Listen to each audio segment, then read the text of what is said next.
it's on the designer to ask for these inputs as well. Because if they're not, then what are they doing? They're just literally making shit up.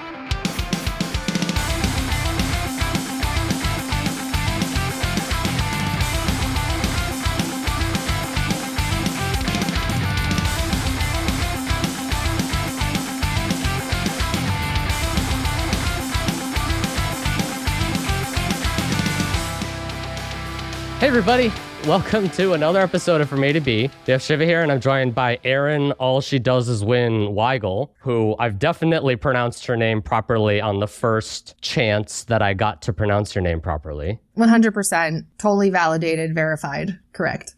And we didn't have a recording of this again so I could actually nail it properly. Anyway, Erin, I wanted to have you on this episode around how to make designers give a shit about experimentation. Before we jump in, I want to tell our listeners a quick story of how we met.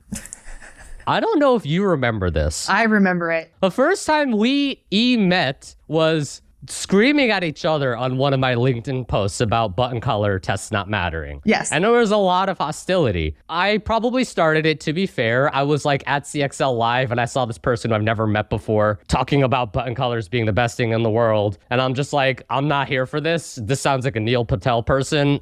You can fuck right off. That was my mindset. Could not be the furthest thing from correct. I think we had a chance to virtually meet, and holy shit, you are such a pleasant person. I think the cat's out of the bag. I nominated you as a CRO that you have to meet for experimentations like top CROs you need to meet. What a wild story and journey that we've had, that we went from stepbrothers of worst enemies to did we just become best friends? Yep. Yeah. Yeah, we definitely argued online first. I was like, who is this asshole? What does he know about colors? And I was like, I'm going to tell him from the internet.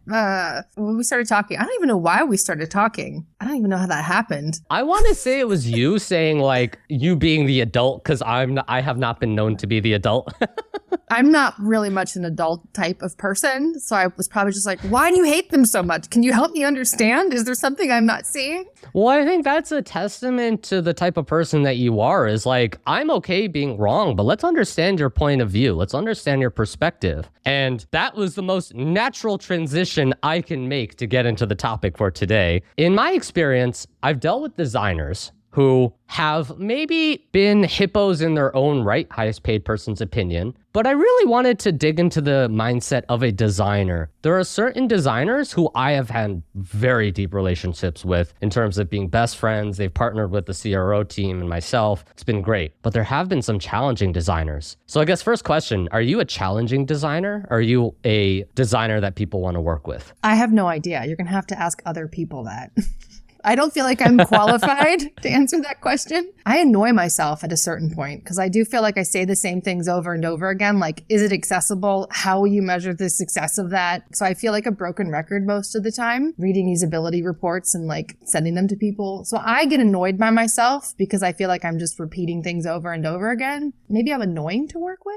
But I don't know. I don't know if I'm good or bad. It's fine. I think your mindset with this is the right way. It's what is usability? You're asking a bunch of questions, and your mindset is one that CROs should love. That is, let's dig into why. You are asking questions about designs. You're not just saying my design's the best design because some designer at Apple was my mentor, so I just know. You're coming into this conversation with let's learn together. That's why I kind of want to throw your question back at you to say, you're asking, how do we get designers to give a shit about this stuff? But my question to you would be, how are you defining designers? Who are these designers that you're talking about? Because I feel like there's so many ways to interpret that word, and it means different things to different people. So describe to me what you consider to be a designer. The classic David Mannheim question. Define personalization. I don't care about what the definition is. Semantics matter, Shiva. I agree. So let me say my mindset of a designer is someone who is literally in Figma building mockups and wireframes. That's my POV of someone who would be a partner coming to the table to help you, give you prototypes to test, give you designs to test. That is the mindset. Someone who's literally the creative type, putting pen to paper, pixels on the Figma mockup of designs to actually be testing or implementing. Cool. So the way I would define that then is how you're describing a designer is a lowercase d designer. Because there's like lowercase d designers and there's uppercase d designers. I consider myself to be more of an uppercase d designer who also knows how to do lowercase d design, if that makes any sense. I consider lowercase d designers to be people that like bring shape and form to ideas so that way you can put them in some sort of testable form, or that way people can interact with it so that you can learn from stuff. And typically they'd be like visual designers, UI designers, prototyping designers. There's like a vast canyon of design type names that you can put in front of the word design. So design has like a whole bunch of sub-disciplines within it. And I think maybe you're struggling with lowercase d designers, because I also remember I like on one of your LinkedIn posts, I was like calling you a designer because you're a capital D designer, I think, right? You might not do the lowercase d design of things, but I think design, capital D design, is a way of looking at, thinking about, and interacting with the world around you and doing it with a certain degree of intention and curiosity. And then the rest of it, like bringing form to those things, that's just lowercase d design, which is also important, but design is a really big spectrum. So to spit that back at you, a designer in your mindset is someone who's basically taking problems and creating solutions from those problems. Yeah. Maybe you're not literally putting pen on paper of designing, drawing, but you are conceptualizing. That's a lowercase d designer creates a more testable solution. Fair to say? Yeah, exactly. I feel like on the other, so like on the lowercase d design, and it's not saying that one's more important than another. They're just different skills to have. I mean, I'm more important than the other, to be fair. Okay, yeah, I completely understand. Like uppercase, if it's bigger, it must be better, right? We're both American. So like, and you're in Texas, for God's sake. That's like, I'm saying, the capital of everything big.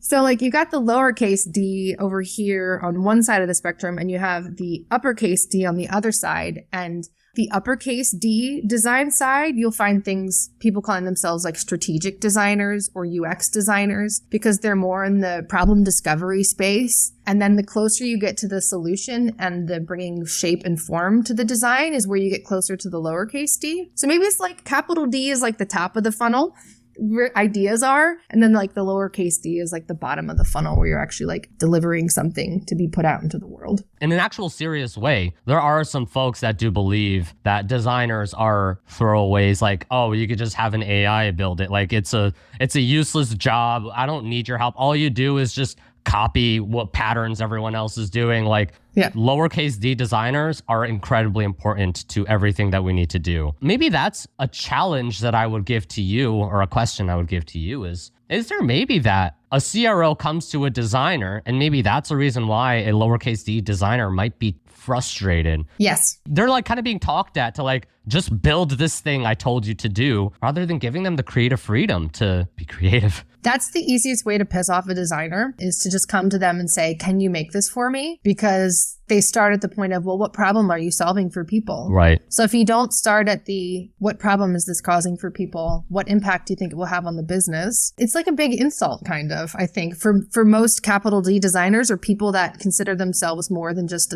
like a delivery function. Yeah, that's definitely, they're probably like, who is this person? Not realizing what a designer is. Because when you think about what the word design thinking is, you know, all those human-centered design thinking methodologies, it's all about starting with research, understanding human behavior, identifying problems, and then coming up with solutions to those problems. So it's really about problem solving. So when you come in and ask them to execute on the solution to a problem, they'll have all like thousands of questions that you had to work your way through. And then they'll feel kind of at a loss, and then not know how to design the best thing, the best solution, because they haven't fully understood the problem and who they're building it for and all that jazz. Does that make sense? Totally. So sometimes CROs might get frustrated when they propose a test idea and people challenge that test idea and say, it's a dumb idea. Why are you doing this? And I think that could be on the CRO to better explain why they're testing what they're doing. It starts to me with always that problem statement. This is the research, problem statement, hypothesis into the solutions. In that same way, a designer can be just, if not more frustrated that you as a designer are being tasked to solution and you're not given all the inputs. You're just like build this super narrow thing. And is that an insult to designers? Yeah, completely. If this is like a behavior that people have, and I know I've experienced it, it's extremely infuriating because it tells me that the person that I'm talking to does not understand what design is, nor do they understand the function of a designer within a team, which is why I'm really big into the idea of like working together on small cross-disciplinary teams where everybody goes through all of the phases together before they come up with solutions. I advocate even, not only CRO people, but designers, the engineers, the researchers, for everybody to go through all of the phases of the design process together so that way they're all on the same page and seeing the problems from their own perspectives and then leveraging the collective intelligence of the group. I feel like everybody should do it together. So that's a very kumbaya moment, right? We need to make sure we all put it together and walk together on this road. I think that's a meta conversation that I'm going to have these conversations with engineers and brand managers as well. But keeping it more specific to designers, I want to unlock the mindset of that designer a little bit more, because I think talking to a designer and understanding what makes them tick and what makes them go versus maybe what frustrates them. I'm curious on your POV on this. Is it a lack of trust or a perception of lack of trust that if you guardrail them, you don't give them all the inputs? Is there something to a designer not feeling like they're entirely trusted that leads them to be frustrated with CRO and saying, you don't trust me that I'll do a good job, or you don't trust me that my design's better than the original, so I don't want to work with you? Yeah, I definitely feel like that's part of it. But I also think it has to do with, I think you touched on this before. It's like giving them all the access to the information that they need to be able to do a good job. If you don't show them all of the research and if they don't have that ability to do the discovery, they don't have good depth of understanding of the problem that they're trying to solve to design the best possible solution. So I think it is about lack of trust, but it's also about like putting their hands behind their back and not giving them the tools that they need to do their best work possible. Because I'm sure that they could just draw some rectangles and make shit line up and make sense. But at the end of the day, the execution of that is going to be much lower level than if people actually knew all of the motivations that they were solving for, or like the user patterns that people are used to. Then they could really come up with an excellent solution than just drawing some boxes. So tactically, it does seem like one of the easiest solutions is just build a nice relationship with them that's built on trust, talk to them, give them all the information that they need to actually build a design. Don't just say, here's a Jira ticket for this design. Here's some examples, build this out. I've seen this work in my experience working with designers where I don't even give them, I give them maybe some examples. I'm like, this is... I gotta get my dog. Give me a second. I'm sorry. Okay, that's fine.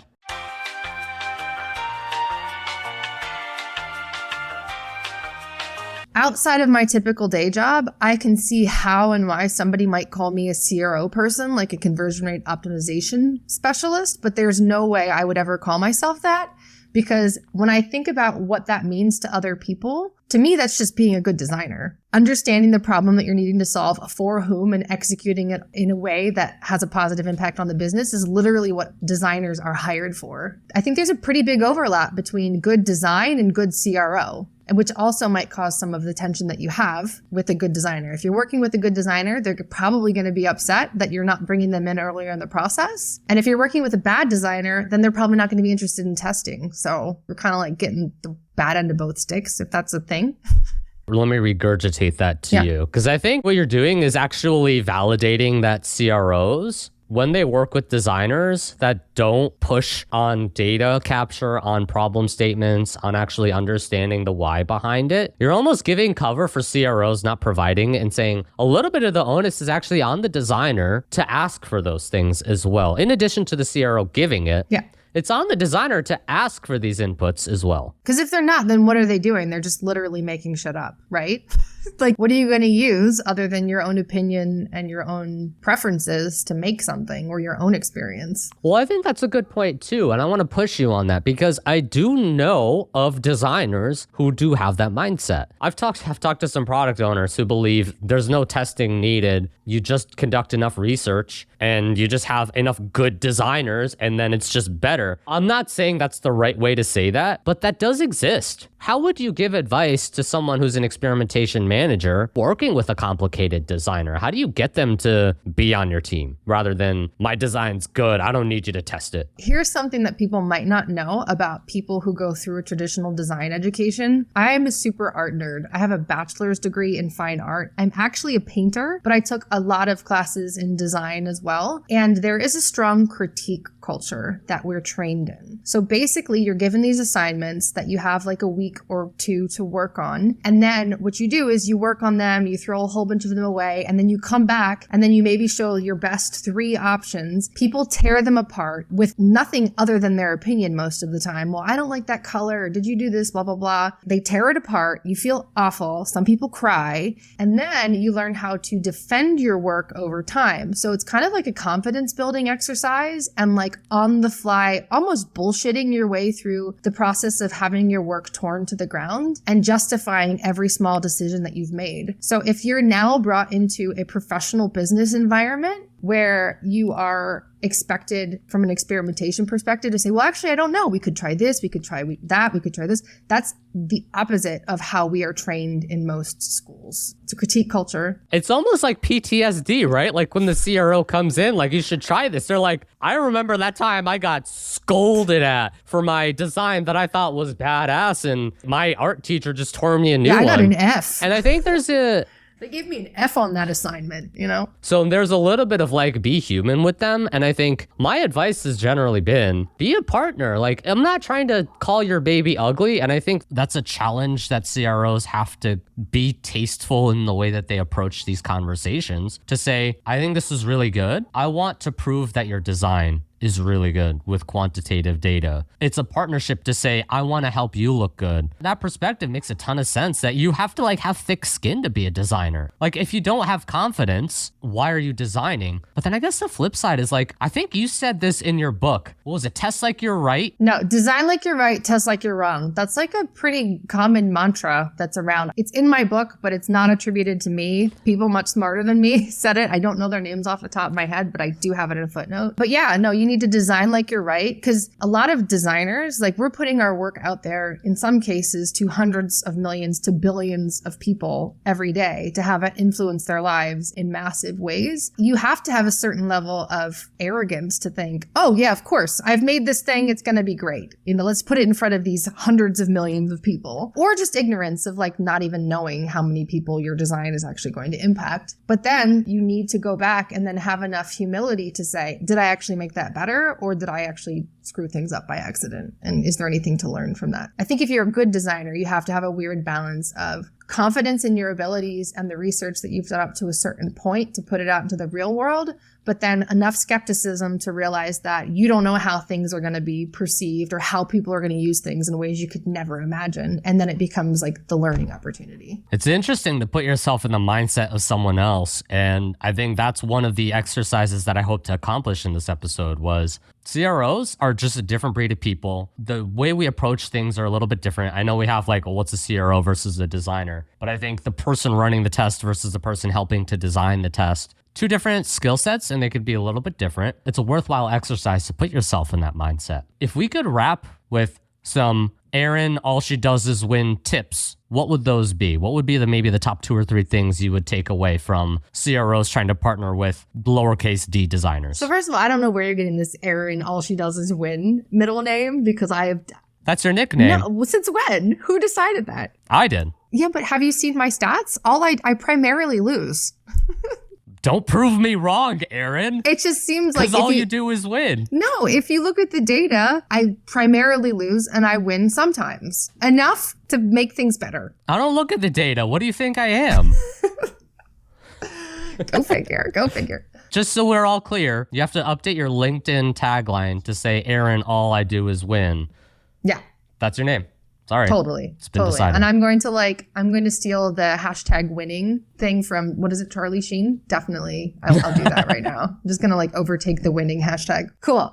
So I think before I got derailed by this new nickname that I have. You asked, like, what are some tips that I would have? What are the takeaways? So like you are a CRO person, experimentation manager, you're working with designers. What would be the things you would tell that experimentation person? Just consider these things because these are the ways that designers, lowercase d designers tend to work. Here's some tips to make sure that you guys can kumbaya together rather than have a what full circle moment you and I yelling on LinkedIn type of moment would be. Yeah, so I'm going to put my people manager hat on for a minute, and I'm going to say probably the best thing that you can do when you're working either with a new designer or a new team is to have a roles and responsibilities session where you all discuss what your own personal strengths and weaknesses are and what you can bring to the table and what you are willing to give up to allow somebody else who might be better at it than you are do. So I would definitely say start with some sort of team building exercise where you can all discuss expectations of who does what. Because like I said previously, CRO people and designers, whatever those things mean, have a pretty big overlap in their areas of responsibility. So make those agreements up front, stick to them, and check in periodically. I would maybe educate yourself on what design is and how they might be thinking about their own role. So that way you understand why they might want to be brought in earlier in the process than what you typically might be bringing them in on. When you say educate yourself, you mean understand what it means to be a designer. That doesn't necessarily mean you have to know exactly how to design a page. You have all the principles, you have art theory background, but you understand how hard it is to be an actual lowercase d designer. So you can appreciate the work that that person actually puts into it. These designers don't just like copy and paste the Figma file and like tweak the fonts. Like it's a lot of fucking work to get there. So you should appreciate that and not just say like, all right, you just test colors. It's a lot more, it's a lot bigger than that. Also, there are bad designers out there too. So I'm not giving designers like a free pass to be terrible at their job and to have people understand them because I have come across many an awful designer. And those are the ones that will just say, oh, I like it better this way, or they're clearly designing for themselves, or you ask them questions about different design patterns for different platforms and they just kind of do whatever they want, not because it's matching the mental model of that platform that people use, but because they think it's an innovative thing, which could then completely ruin your experiment. So there are definitely terrible designers out there. Makes me want to like write something to say, here's how you know if you're working with a good designer. Here's how you know if you're working with a bad designer. I think I have to have you on for a part 2 episode of that. Yeah, totally. I'm happy to just put things in categories willy-nilly and then just stand behind them arbitrarily and then change my mind later. Let's do it. Anything else you want to lead on? Yeah. So like another thing is we scare the shit out of designers with the kind of language that we use. When I think about myself, I went to art school and I got into design because math terrifies me. I didn't go to school to be a scientist. I went to school to learn how to communicate visually with people and to connect with people, So when you start using words like statistical significance and showing them graphs that you're asking them to interpret and not just make look nicer, it can be a little bit intimidating. Be willing to explain what things mean, or just ask them, do you understand what I'm talking about when I say this? Or, hey, have you ever seen one of these graphs before? Or do you know how this works? Because I think nobody likes to admit that they don't know something, and learning about this stuff might not come so naturally to most designers because math typically uses the other side of people's brains. Think about the words you're using. Let me ask you one final question before we transition. What do designers care about? Good designers or bad designers? Or both?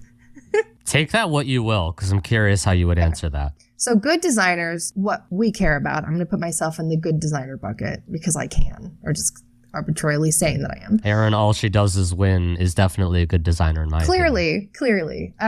So good designers, the thing that we care about most is identifying problems that people experience and solving them in a way that is beneficial to as many stakeholders in the process as possible. It's about finding those big, meaty problems that are very complex, tugging on one thing and seeing how it moves, and then finding the exact right position that it needs to be in so that everybody benefits as much as possible. But it starts with solving a problem for people and then finding the best or the most optimal solution is what I think they care about, or what they should care about. Love it. That's the common thing that unifies CROs and good designers, is that common approach towards holding hands and working towards those solutions together with a shared basis of problems. Yeah. That we agreed upon. And I think like what designers, people would typically call a designer, is they lean more towards the aesthetic function, like the aesthetics of a solution to a problem. Whereas like I always start on the other side of like, is it accessible? So can as many people access it as possible? Then is it easy? And then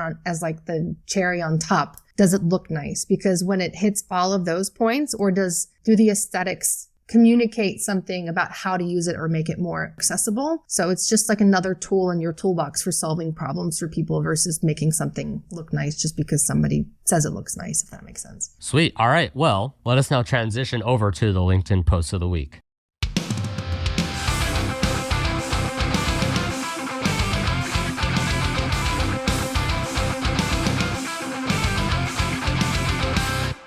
So this week's LinkedIn post of the week comes courtesy of Aerts, absolute certified homie for sure. I'm going to read this post, and there's some things I wanted to specifically pull out for you to react to, Erin. Okay. The first thing that she starts with is so many companies love telling the corporate story. To summarize her thoughts, it's basically just saying like they're talking more about themselves as the company rather than the visitors. They don't care about that. And this is, and I quote, they want answers to their questions. They want to be able to do what they came for, not read your news or corporate site. Many companies find it problematic to talk about what visitors want versus how they view is important to themselves. There's a lot of shitty copy on websites. Yeah, that's politics. That's like corporate bullshit creeping from the office onto the homepage. When you see stuff like that, to me, it shows me that the dysfunction internally and that somebody's ego won out over customer needs. If you want to solve that problem at its root of companies just quote telling their story and talking about themselves, that means there's somebody managing or leading that team or project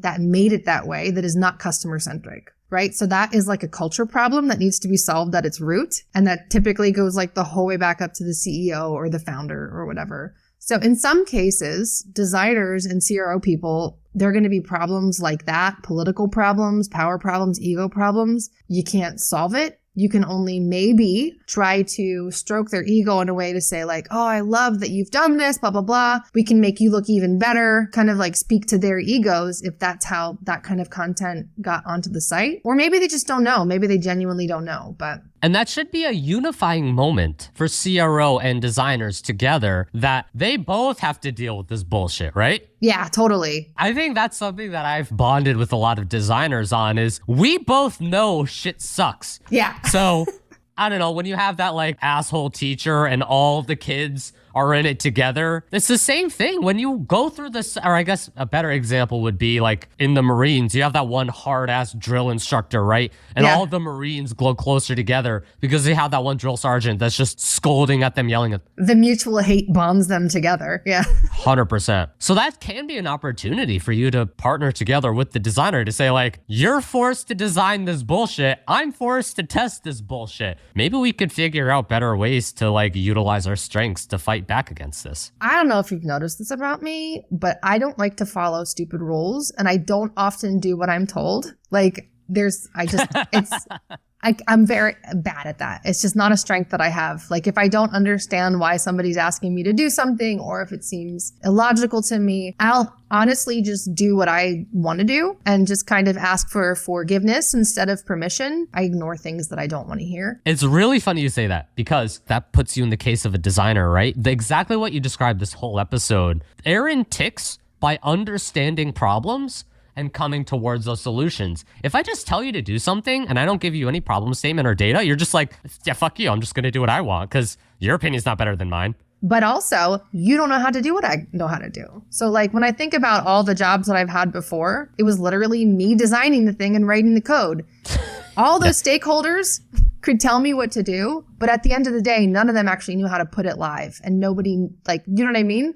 So that's just me being kind of stupid and I guess, arrogant in a way, but I like to think of it as arrogance for the purpose of helping customers and actually being the buffer between helping customers and the company that just wants to shove things in customers' faces. At the end of the day, if the CRO and the designer, you're the ones that can work together to actually make it happen, then I would just kind of do whatever I think is best and then make them come tell me that I've done something wrong and then be like, oops, sorry. You want to see the results? Yeah. And then hopefully at that point, I'll have had results that are good enough that they'll be like, okay, fine. Yeah, because that happens a lot too. And the unfortunate thing is if you are in a spot where all you're doing is what your boss's boss tells you to do, and if you're a designer and you have no autonomy to actually design, and you're a CRO and you have no autonomy to CRO, then I've had this unfortunate realization that there's just some companies and cultures that just don't support what a good CRO and a good designer can and should be doing. Yeah. The glass half full, the very negative, pessimistic thing is take a step back and recognize like you might not be in a winnable situation. It might be worth to focus your time and effort. Same thing with designers. Sometimes you just have bad designers. And if you can't convince a bad designer that their design's bad with data, sometimes you have to take a step back and be like, this isn't the place for me to grow. Don't waste your energy. Like you can try in a couple of different ways to see if the stone you absolutely should. Is movable. Yeah, try it, test it out, see. Don't